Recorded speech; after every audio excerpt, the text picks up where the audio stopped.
ఇది Sunday special mutton అన్నమాట. చాలా సింపుల్ గా వితౌట్ మసాలా తోటి.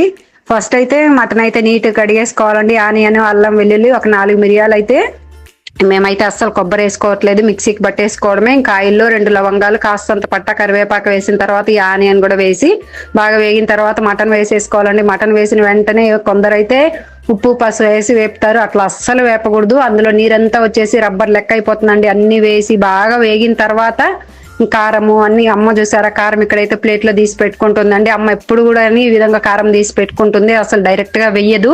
కాస్త ఎగుడు దిగుడు అయిపోతుందమ్మా, చూసి వేసుకోవచ్చు, ఎక్కువైతే తినలేమన్నట్టు.